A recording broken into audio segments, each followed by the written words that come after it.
I'm doing this tutorial on how to play chess per request of DIY Easy Crafts and More with Cheryl. And I know that not everyone knows how to play chess. I've met a significant number of people that have told me that they don't know how to play chess, so if you're the type that doesn't know how to play, well then hopefully I can shed some light on how to play with this video.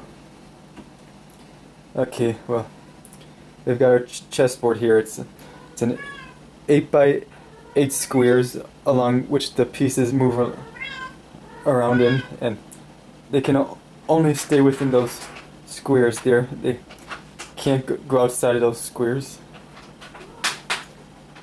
And each piece has different moves that they make. So these front pieces here are pawns. They can move 1 or 2 steps forward on their first move, but then after that only 1 move. And also they capture diagonally 1 space ahead of them, like that. So if there was a move the pawn here, then you could capture it like that. I know this is a Lord of the Rings chess set, and these pieces aren't that clear, but hopefully you can still see the pieces, and you should be able to translate it into a different chessboard. So, well, moving on, and another important thing to know about the pawns is that when they reach the other side of the board, you can promote them into a higher up piece, which I'll explain what each of those higher up pieces do next. So let's start with the rook here.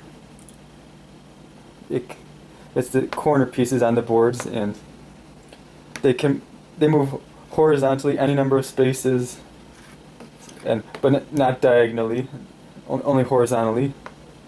And then the next piece over that we have is the knights, and they make L-shaped moves where they move 2 spaces in one direction and then 1 space over, 2 spaces over, and then 1 up. Same thing, and that's the only manner in which they can move. And a little tip: you usually want them in the center of the board, because that's when they cover 8 squares. Moving them towards the edge, they only cover something like 4 or 6. And, in general, you kind of want pieces to be towards the center of the board.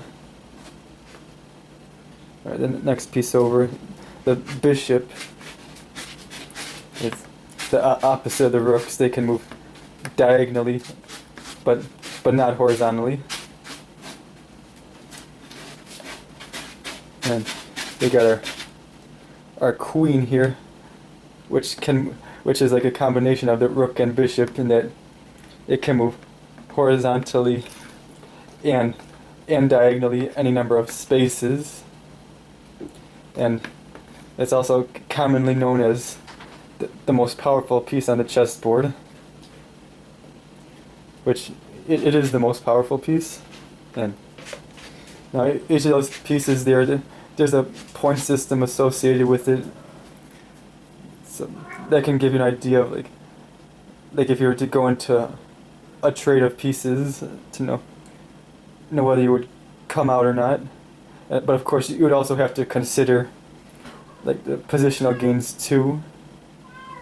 So the point system is the pawns are worth 1 point, rooks are 5 points, the bishops and knights are worth 3 points.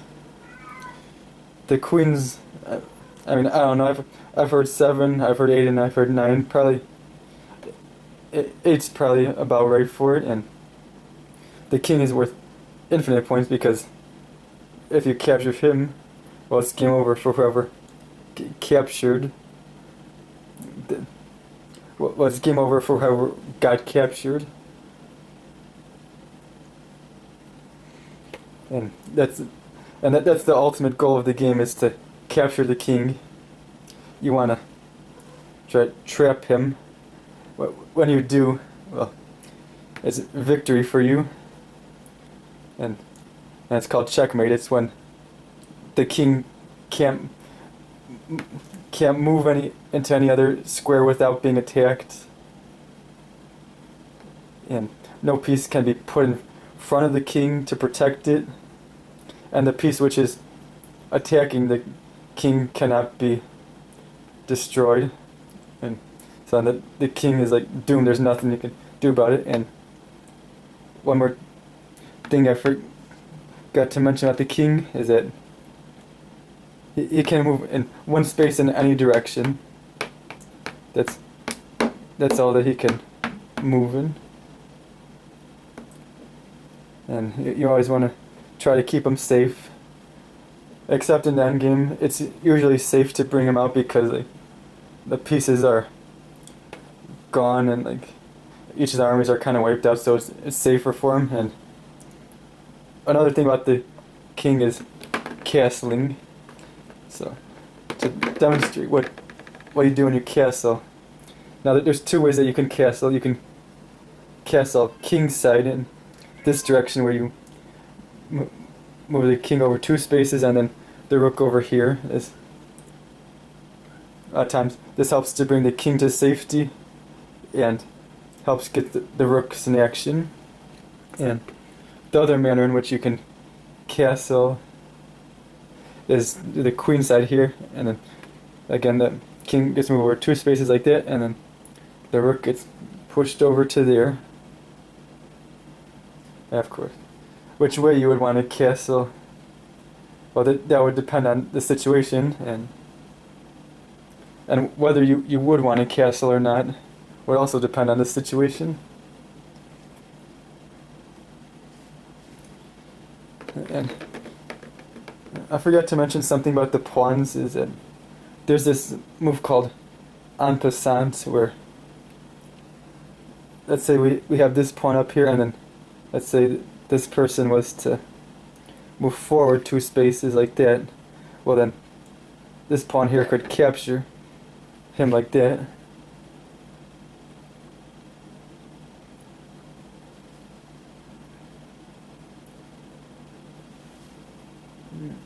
Is there anything else I forgot to mention? Well, the game starts off, and it's always the white pieces that get to move forward first, and then black gets to move forward. So people tend to favor having the white pieces, and I personally do too. It's a slight advantage.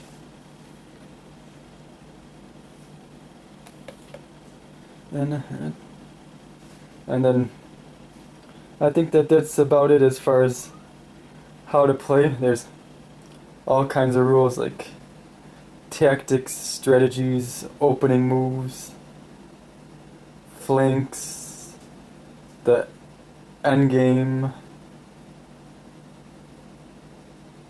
pin pieces. There's a heck of a lot to learn about chess, and I plan on having videos up about various aspects on the game.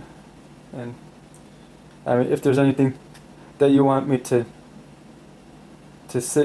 do a video on about chess, you can ask me and I'll try to get that type of video out there. Other than that, well, I hope you've learned something from this video, and have a wonderful day.